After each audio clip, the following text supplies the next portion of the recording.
We have one more team to talk about. Oddly enough, the Seahawks were the talk of the tennis world and the NFL world over the weekend, ahead of the Mayfield news, because first someone was tweeting at the U.S. Open, hey, this is not a sport, and the U.S. Open claps back at him on Twitter. Not a sport, says the person about to watch 17 games of Drew Lock at quarterback.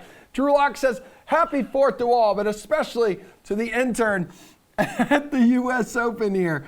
Okay, so last we'll hear about the Seahawks. Is this the last we are going to hear about the Seahawks until the number 1 pick in April? Reed, the over-under here is 2 division wins.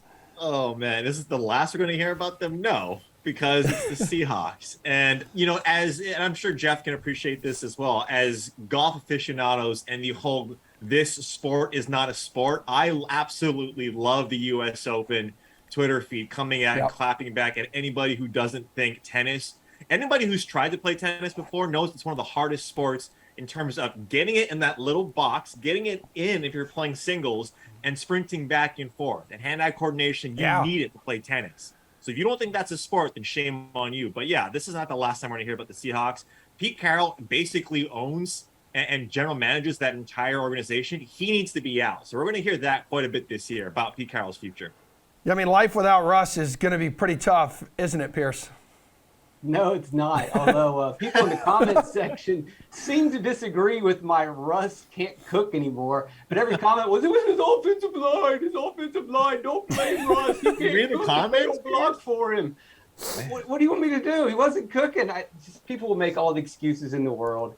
But Seattle has improved their offensive line, kind of. They spent, first-round draft pick, got Charles Crossen, a third-round pick at the front end to improve their offensive line. I don't think that's going to be enough. Carroll is excited about the defense, says that, they've built the defense around their personnel, and they're going to be very aggressive this season, and so they think that's going to be a strength.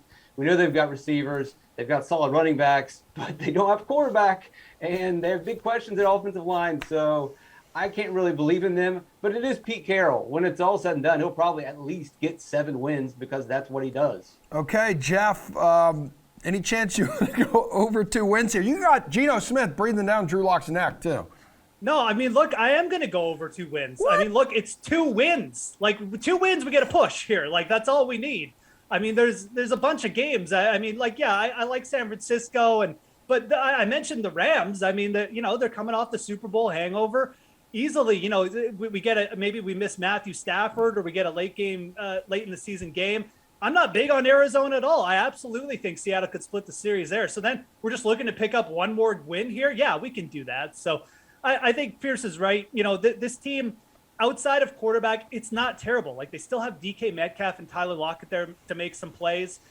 I do like the running back that they drafted, Kenneth Walker, even though they shouldn't be spending more draft capital on the running back position. He's a dynamic playmaker. So I think there's enough here to pick up at least 2 wins. And you know what? If they get the 2 wins early, maybe you just pick up that 3rd late in the year and maybe some fluke situation. So I'm not taking the under on Seattle at 2 wins. At 2 wins, we're going over.